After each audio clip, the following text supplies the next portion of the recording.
You are a visual blemish on a 5-star reputation, and frankly, your presence is lowering the property value with every second you stand on this marble. This lobby is for guests, not for people who look like they're waiting for a bus that doesn't stop here. Julian Thorne didn't just speak. He sneered with the practiced cruelty of a man who believed wealth was a skin tone.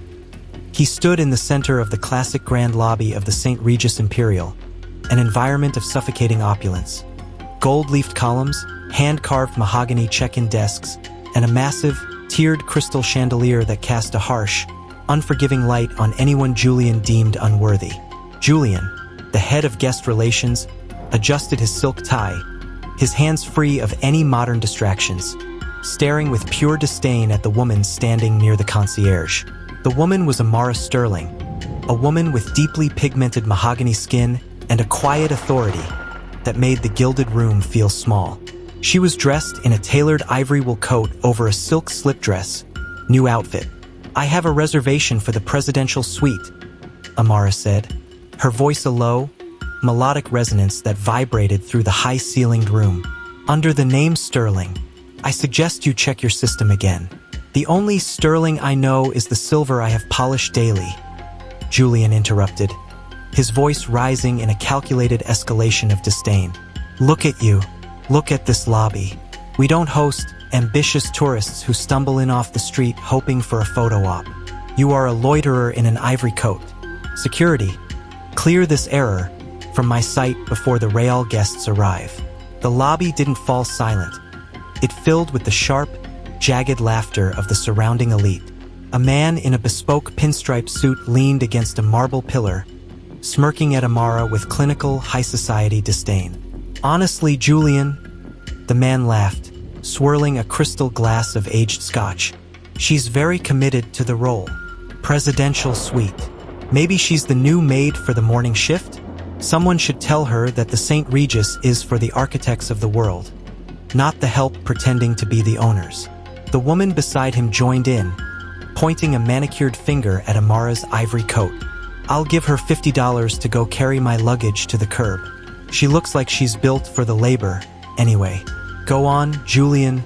Sweep the floor before the atmosphere becomes common." 12 people in the background were ostensibly minding their business, adjusting their cufflinks or checking the stock ticker on the wall, but 8 others were acting as active witnesses, leaning in to catch every second of the humiliation with judgmental grins. "Thanks for the support. We couldn't do this without you. Subscribe for free to help us keep bringing you more stories. Where are you watching from? Drop your city and country in the comments." Now, back to the story. Julian, emboldened by the social jury, took the escalation to its peak. In a moment of raw, unposed physical aggression, he didn't just gesture.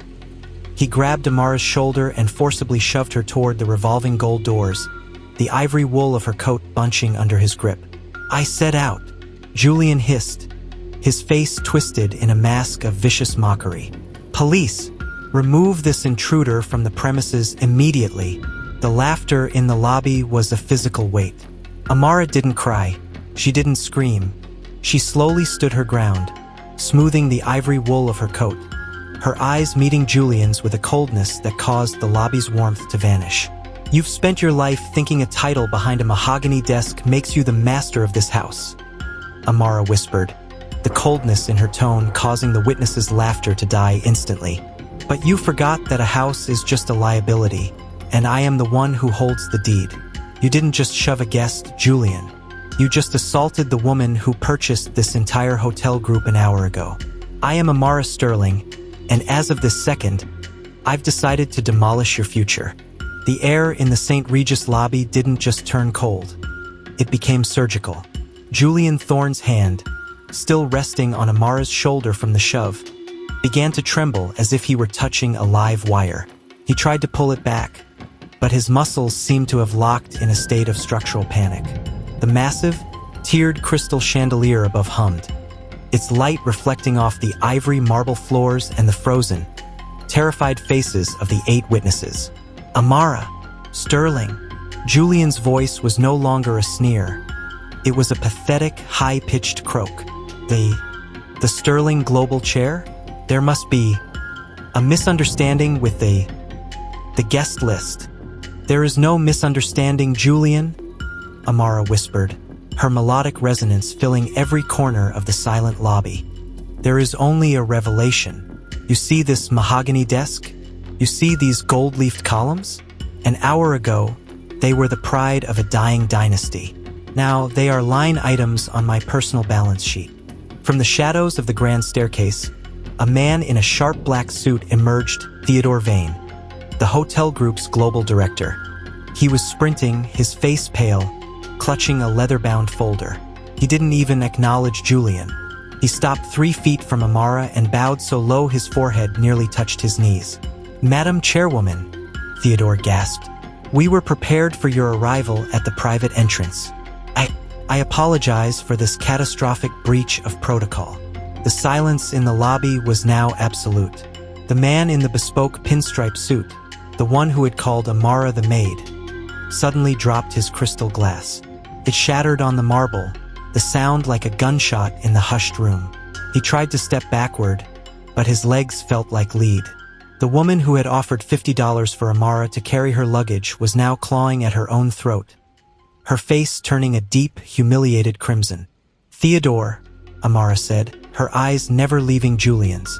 "Mr. Thorne here feels that my presence is a visual blemish on the property.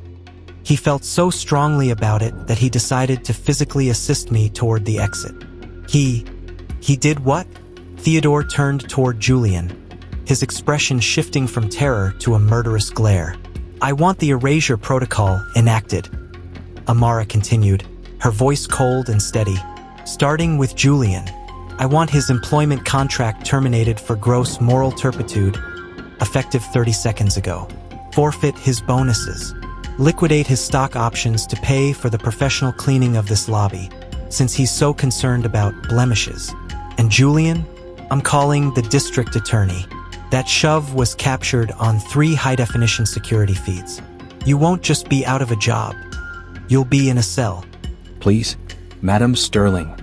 Julian fell to his knees, his hands reaching out to grab the hem of her ivory wool coat, but he caught himself, pulling back as if the fabric were made of fire.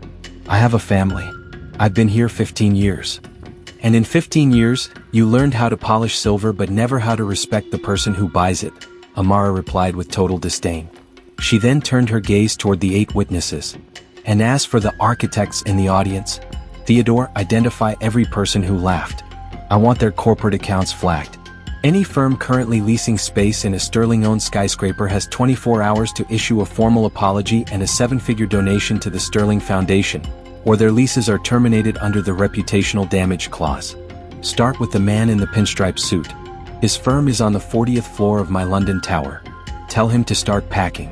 The man in the pinstripe suit looked as if he were about to faint. The woman beside him began to sob, her manicured hands covering her face as the weight of her own mockery crushed her social standing. "The St. Regis is under new management," Amara announced to the room, her quiet authority echoing off the gold-leafed ceiling.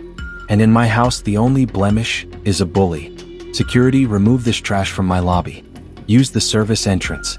Julian shouldn't want to lower the property value on his way out. As the security team dragged a sobbing Julian Thorne through the mahogany service doors, Amara Sterling turned and walked toward the elevators. She didn't look back at the ruin she had left behind.